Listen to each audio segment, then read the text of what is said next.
हैं बुलेट 100।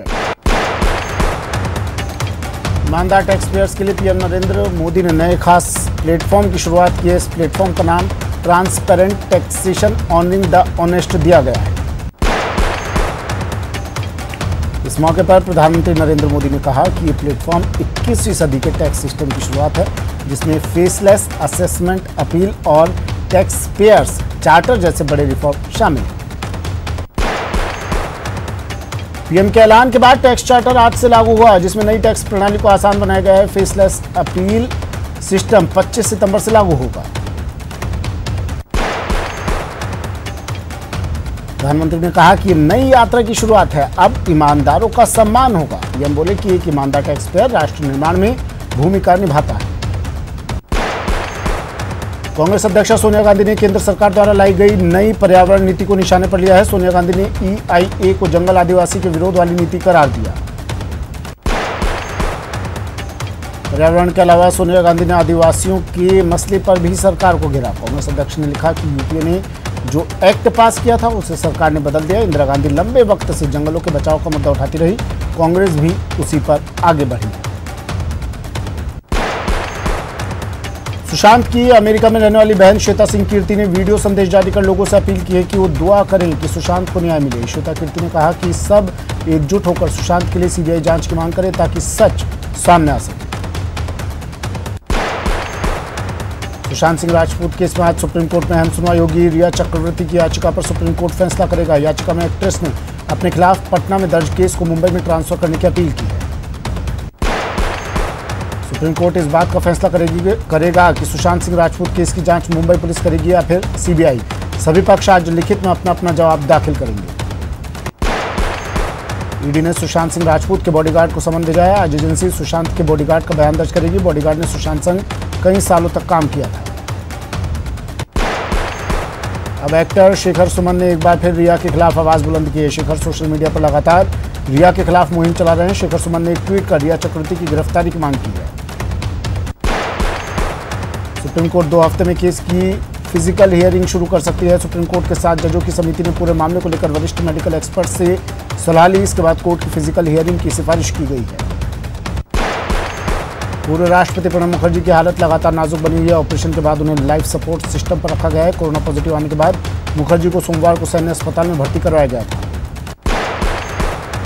श्री राम जन्मभूमि तीर्थ क्षेत्र ट्रस्ट के अध्यक्ष नृत्य गोपाल दास कोरोना पॉजिटिव हो गए हैं। नृत्य गोपाल दास को सांस लेने में दिक्कत हो रही है। नृत्य गोपाल दास इस समय मथुरा में हैं। आगरा के सीएमओ और तमाम डॉक्टर्स नृत्य गोपाल दास के इलाज के लिए पहुंचे हैं। भारतीय वायुसेना ने जानवी कपूर की फिल्म गुंजन सक्सेना को लेकर सेंसर बोर्ड में शिकायत दर्ज की है। शिकायत में कहा गया है कि फिल्म में वायुसेना को खराब छवि में दिखाया गया है। फिल्म की कई बातें IAF की छवि को खराब कर रही हैं। देश भर में स्वतंत्रता दिवस की तैयारियां जोरों पर हैं। दिल्ली के लाल किला पर जवान फुल ड्रेस परेड की प्रैक्टिस कर रहे हैं। लाल किले का नज़ारा बेहद दिलचस्प लग रहा है। दिल्ली NCR में अचानक मौसम के करवट लेने के बाद रात भर मूसलाधार बारिश हुई, जिससे लोगों को उमस भरी गर्मी से तो राहत मिली, लेकिन मूसलाधार बारिश से सड़कें दरिया बन गई हैं। गुजरात के राजकोट में गोंडल अंडरब्रिज में बस फंस गई। बस में सवार लोगों को जान जोखिम में डालकर बस से रेस्क्यू किया गया। प्रशासनिक अधिकारी मौके पर तैनात हैं। IPL के लिए UAE रवाना होने से पहले चेन्नई सुपर किंग्स टीम के कप्तान महेंद्र सिंह धोनी ने कोरोना टेस्ट करवाया है। बुधवार को धोनी ने स्वाब टेस्टिंग के लिए निजी लैब को दिया। फिलहाल उनकी रिपोर्ट आने का इंतजार है। आज से इंग्लैंड और पाकिस्तान के बीच खेला गया दूसरा टेस्ट खेला जाएगा। दोनों देशों के बीच ये मैच साउथहैम्पटन में दोपहर 3:30 बजे शुरू होगा। इंग्लैंड की नजरें जहां इस टेस्ट को जीतकर सीरीज अपने नाम करने पर रहेगी, वहीं पाकिस्तान सीरीज में बने रहने की असंभव कोशिश करेगा। प्रदेश में चल रही जोरदार सियासी उठापटक के बाद कल से विधानसभा का सत्र शुरू होगा। सियासी संग्राम के बाद हो रहे विधानसभा सत्र के काफी हंगामेदार होने की संभावना है। विधानसभा सत्र को लेकर सीएम गहलोत ने ट्वीट कर उम्मीद जताई है कि लॉकडाउन के बाद में प्रदेश में आर्थिक रूप से जो स्थिति बनी है उसे लेकर खुलकर चर्चा कर सकेंगे। नेता प्रतिपक्ष गुलाब चंद कटारिया ने विधानसभा सत्र को लेकर कहा कि विधानसभा सत्र के दौरान बीजेपी के सभी विधायक कोरोना समेत प्रदेश के तमाम मुद्दों पर कांग्रेस सरकार को घेरेंगे। सचिन पायलट और समर्थित विधायकों की घर वापसी के बाद पहली बार कांग्रेस विधायक दल की बैठक होगी। जयपुर के होटल फेयरमाउंट होटल में होने वाली बैठक में विधानसभा सत्र को लेकर रणनीति तैयार होगी। माना जा रहा है कि पायलट गुट के विधायक भी बैठक में मौजूद रहेंगे। बीएसपी विधायकों के विलय मामले में हाईकोर्ट में आज मामले की अहम सुनवाई चल रही है। जस्टिस महेंद्र गोयल की एकल पीठ में सुनवाई हो रही है। अदालत सुनवाई के बाद स्टे एप्लीकेशन पर फैसला दे सकती है। गहलोत सरकार प्रदेश का मान बढ़ाने वाले खिलाड़ियों की पुरस्कार राशि में इजाफा कर सकती है। क्रीड़ा परिषद खिलाड़ियों की सूची तैयार करने में जुट गया है। पिछले 2 साल से खिलाड़ियों को प्रोत्साहन राशि जारी नहीं की गई। रतनगढ़ में हथियारों के बल पर 60 लाख के सामान की लूट हुई है। रतनगढ़ से करीब 4 किलोमीटर दूर हाई टेंशन लाइन के टावरों के निर्माण में जुटी कंपनी के स्टोर यार्ड में धारदार हथियारों के साथ 15 से 20 लोगों ने लूट की वारदात को अंजाम दिया। घटना में करीब 60 लाख के तारों की चोरी की बात सामने आई है। जानकारी के मुताबिक पहले तो 2 गार्डों को बंधक बनाया गया, फिर वारदात को अंजाम दिया गया। कोटा में शमशान घाट से अस्थियां चोरी होने का मामला सामने आया है। सूचना मिलने पर मौके पर पहुंची पुलिस ने मामले की जांच शुरू कर दी। प्रतापगढ़ की धमोतर पुलिस ने बड़ी कार्रवाई करते हुए पिकअप से 936 किलो डोडा चूरा बरामद किया। इस कार्रवाई को पुलिस ने मुखबिर की सूचना पर अंजाम दिया। पुलिस ने पिकअप को जब्त कर एनडीपीएस एक्ट के तहत मामला दर्ज कर लिया है। चूरू की दुधवा खारा पुलिस ने एक ट्रक से 150 किलो डोडा पोस्त बरामद किया है। इसकी तस्करी मौसमी के आड़ में की जा रही थी। ये नशे की खेप जावरा एमपी से पंजाब के संगरूर ले जाई जा रही थी। टोंक की निवाई सदर थाना पुलिस ने बजरी से भरे 2 ट्रैक्टर ट्रॉलियों को सीज किया है। पुलिस ने दोनों ट्रैक्टर ट्रॉलियों के चालकों को भी गिरफ्तार कर लिया। थानाधिकारी के मुताबिक ट्रैक्टर ट्रॉलियों में बजरी माशी नदी से भरकर ले जाई जा रही थी। अलवर की नौगावा थाना पुलिस ने अवैध शराब बेचते एक आरोपी को गिरफ्तार किया और उसके कब्जे से 21 लीटर देसी शराब जब्त किया। मुखबिर की ओर से मिली सूचना पर पुलिस ने नाखनौल गांव में कार्रवाई कर देसी शराब से भरी वैन को पकड़ा है। जालोर की भीनमाल पुलिस ने 2 युवकों को गिरफ्तार किया और उनके पास से 60 लीटर अवैध हथकड़ शराब बरामद की। फिलहाल पुलिस दोनों से पूछताछ कर रही है। बीकानेर में आबकारी पुलिस ने अवैध रूप से देशी शराब बेचने और परिवहन के आरोपी को गिरफ्तार किया। बाना जिला स्पेशल टीम और छपरा पुलिस टीम ने 15 किलो अवैध गांजा बरामद किया है। साथ ही 2 तस्करों को भी गिरफ्तार किया गया है। सवाई माधोपुर के सूरवाल थाना पुलिस ने 51 किलो गांजे के साथ एक आरोपी को गिरफ्तार किया है। जब्त किए गए गांजे की कीमत 87,000 बताई जा रही है। फिलहाल आरोपी से पूछताछ जारी है। अलवर के मुंडावर थाना क्षेत्र से एक शख्स की हत्या का सनसनीखेज मामला सामने आया। पुलिस ने 4 घंटे में ही मामले का पर्दाफाश कर आरोपी को गिरफ्तार कर लिया। बीकानेर के खाजूवाला की केवाईडी नहर में एक व्यक्ति का शव पड़ा मिला। नहर में शव देखकर क्षेत्र में सनसनी फैल गई। मंगलवार को दौसा जिले में रेलवे ट्रैक पर एक महिला और एक पुरुष का शव क्षत विक्षत हालत में मिला था। पुलिस ने दोनों शव की शिनाख्त कर ली और दोनों के शव परिजनों को सौंप दिए। अलवर के मुंडावर थाना क्षेत्र से एक शख्स की हत्या का सनसनीखेज मामला सामने आया। पुलिस ने 4 घंटे में ही मामले का पर्दाफाश कर आरोपी को गिरफ्तार कर लिया। बाना के शाहबाद में शराब के नशे में 5 साल की बच्ची से दुष्कर्म का मामला सामने आया। आरोपी युवक को पुलिस ने गिरफ्तार कर लिया। दौसा के कलेक्ट्रेट पुलिया के पास एक व्यक्ति ने ट्रेन के सामने आकर अपनी जान दे दी। घटना की सूचना पर आरपीएफ कोतवाली थाना पुलिस मौके पर पहुंची। इसके बाद कोतवाली थाना पुलिस ने शव को दौसा जिला अस्पताल की मोर्चरी में भिजवाया। चूरू के सादुलपुर इलाके में शराब तस्करों को पकड़ने गई पुलिस टीम पर पथराव हुआ। इससे मौके पर भगदड़ मच गई और पुलिस ने बचाव के लिए हवाई फायर किया। हमला करने के आरोप में पुलिस ने 2 लोगों को गिरफ्तार किया है। भरतपुर डी के गांव बरौली चौथ में भूमि विवाद में 2 पक्षों में खूनी संघर्ष हो गया, जिसमें 2 महिलाओं से 3 लोग घायल हो गए। घायलों में से एक को इलाज के लिए डी के रेफरल अस्पताल में भर्ती कराया गया। अलवर के रैनी थाने में महिला से दुष्कर्म के आरोपी कांस्टेबल को पुलिस अधीक्षक तेजस्विनी गौतम ने लाइन हाजिर कर दिया। अब महिला से दुष्कर्म के मामले की जांच राजगढ़ थानाधिकारी को सौंपी गई। कोटा में रिश्वत मांगने के 1.5 दशक पुराने मामले में तत्कालीन सहायक वाणिज्य कर अधिकारी को कोर्ट ने 3 साल के कठोर कारावास की सजा सुनाई। साथ ही कोर्ट ने दोषी पर 30,000 का जुर्माना भी लगाया। बारा के पाटुंदा में अज्ञात वाहन की टक्कर से बाइक सवार एक युवक की मौके पर ही मौत हो गई। वहीं दूसरा युवक गंभीर रूप से घायल हो गया। मृतक का शव सीसवाली मोर्चरी में रखवाया गया है। पाली के सदर थाना क्षेत्र में एक फैक्ट्री में बॉयलर अचानक धमाके के साथ फट गया। इस हादसे से फैक्ट्री में कार्य कर रहे 3 युवक झुलस गए। दौसा के सदर थाना इलाके में पिकअप ने बाइक सवार को रौंद दिया, जिससे उसकी मौत हो गई। घटना की सूचना पर पुलिस मौके पर पहुंची और शव को कब्जे में लेकर फरार हो गई। पिकअप चालक की तलाश में पुलिस जुटी है। रूस में बनी कोरोना वैक्सीन अब सवालों के घेरे में है। अब रूस सरकार ने कहा है कि इस वैक्सीन को 18 साल से कम और 60 साल से अधिक उम्र के लोगों को लगाने की इजाज़त नहीं दी जाएगी। WHO ने रूस में बने कोरोना वैक्सीन पर सवाल उठाए। WHO का दावा है कि रूस की इस वैक्सीन का सिर्फ फेज़ 1 और फेज़ 2 ट्रायल ही हुआ है, जबकि वैक्सीन के सही परिणाम के लिए फेज़ 3 सबसे ज़्यादा अहम है।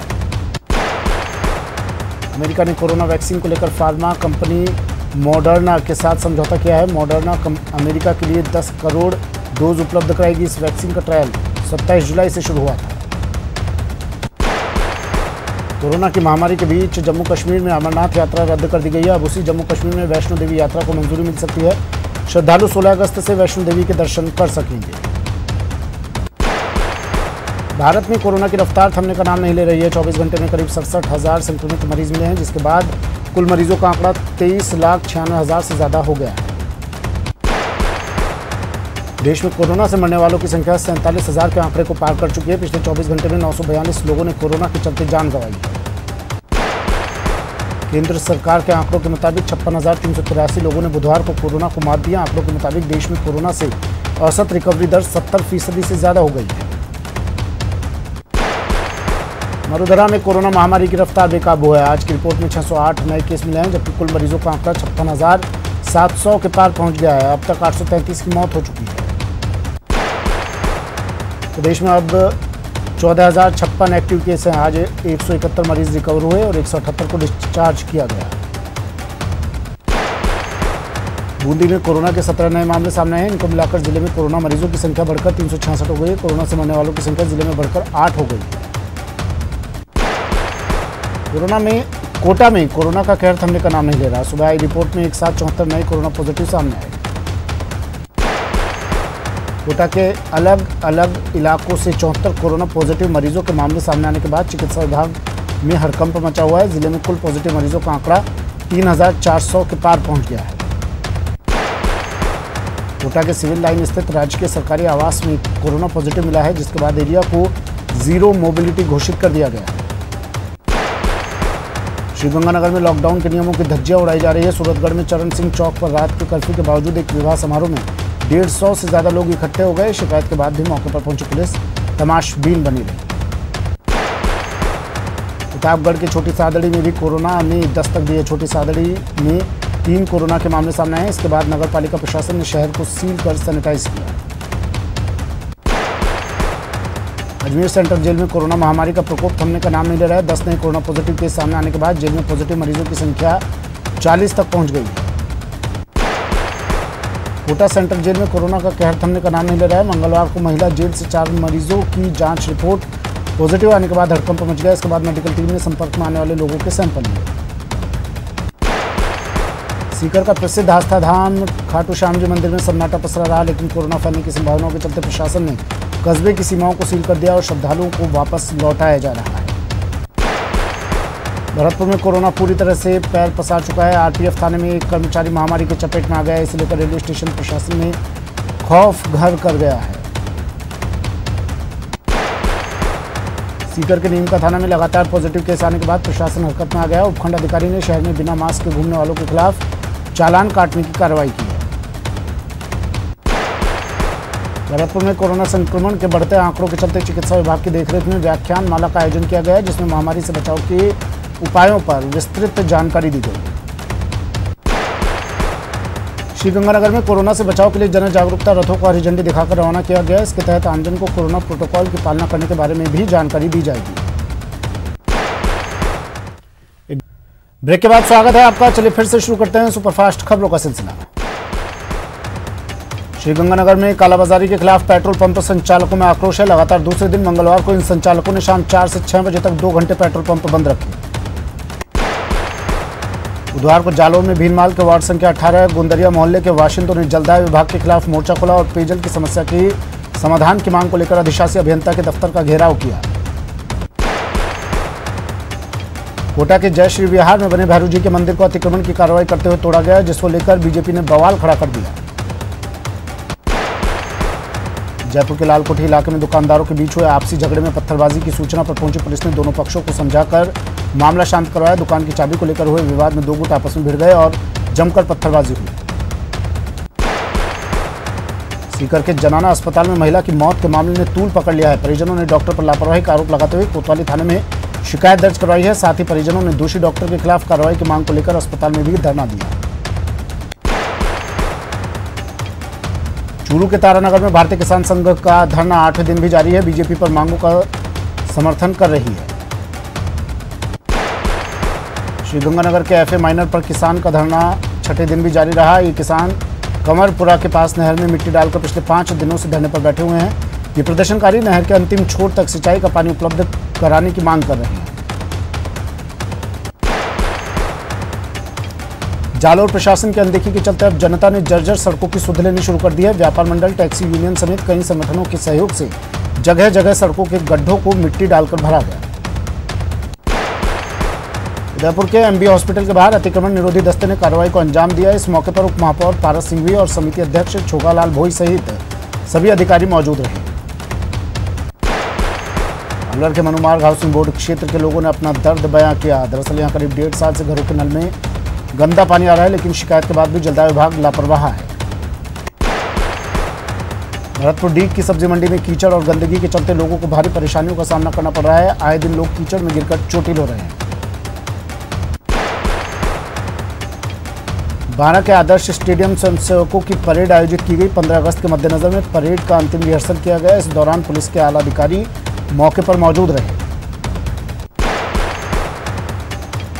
दौसा में स्वतंत्रता दिवस की फाइनल रिहर्सल में कोरोना का असर देखने को मिला। यहां स्वतंत्रता दिवस कार्यक्रम की फाइनल रिहर्सल हुई।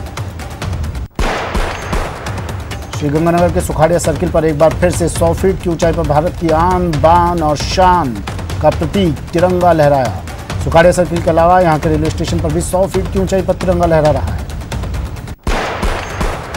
उदयपुर की हथिनी सोनकली खड़ी नहीं हो पा रही है। उसकी हालत लगातार बिगड़ती जा रही है। हथिनी सोनकली को ठीक करने के लिए मथुरा से 3 सदस्यीय चिकित्सकों की टीम उदयपुर पहुंची और हथिनी का चेकअप किया। कोटा के चंबल नदी में बड़ी संख्या में छोटी मछलियों की मौत हो गई। मछलियों की मौत नयापुरा स्थित चंबल नदी में रियासतकालीन पुलिया के पास हुई है। कोटा शहर के रामपुरा बड़ी समाधि स्थल के पास अजगर देखा गया, जिसके बाद सनसनी फैल गई। सूचना मिलने पर कोटा नगर निगम के गोताखोरों की टीम मौके पर पहुंची और सुरक्षित इस अजगर का रेस्क्यू किया गया। बुधवार को बीकानेर पुलिस के 2 जवानों ने साहस का परिचय दिया और कोडा कॉलोनी के एक मकान से जहरीले जानवर गोयरा को रेस्क्यू किया। बाद में इस जानवर को वन विभाग के सुपुर्द कर दिया गया। जयपुर के SMS स्टेडियम में अब टेनिस और बैडमिंटन कोर्ट पर ऑनलाइन स्लॉट बुक करा सकते हैं। खेल परिषद की ओर से टेनिस और बैडमिंटन में इसकी शुरुआत की गई है। 1 घंटे के स्लॉट के लिए लोगों को 200 रुपए से लेकर 400 रुपए तक देने होंगे। झालावाड़ शहर के कब्रिस्तान में पौधरोपण कार्यक्रम का आयोजन किया गया। इस मौके पर सीरत पार्क वेलफेयर सोसाइटी की ओर से करीब 300 पौधे लगाए गए। कोटा के मुकुंदरा टाइगर रिजर्व में बाघिन MT2 की मौत के 12 दिन बाद भी अब तक लापता शावक वन विभाग की टीमों को नहीं मिला है। अलवर के सबसे बड़े औद्योगिक क्षेत्र भिवाड़ी में दूषित पानी की शिकायत की जांच के लिए टीम पहुंची। जांच में शामिल ग्रीन ट्रिब्यूनल के वैज्ञानिकों ने भूमिगत जल और फैक्ट्री से निकले केमिकल युक्त दूषित पानी की जांच की। श्री कृष्ण जन्माष्टमी के मौके पर आज जयपुर में सरकारी कार्यालयों में आधे दिन का अवकाश रहेगा। ये छुट्टी दोपहर 1:30 बजे रहेगी। स्वाधीनता दिवस को लेकर अजमेर में सभी तैयारियां पूरी कर ली गई हैं। मुख्य समारोह पटेल मैदान में आयोजित किया जाएगा। उदयपुर में हथिनी सोनकली ने दम तोड़ दिया। सोनकली की मौत के बाद उदयपुर में पशु प्रेमियों में शोक की लहर फैल गई। कोटा में कृष्ण जन्माष्टमी का पर्व धूमधाम से मनाया गया। मंदिरों में पहले की अपेक्षा कोरोना के चलते भीड़ कम दिखाई दी। झालावाड़ की जिला जेल में भी जन्माष्टमी का पावन पर्व हर्षोल्लास के साथ मनाया गया। जेल के कैदियों ने जन्माष्टमी के त्योहार पर जिला जेल में एक सांस्कृतिक कार्यक्रम का आयोजन किया। बुलेटिन में फिलहाल इतना ही। दीजिए इजाजत। नमस्कार।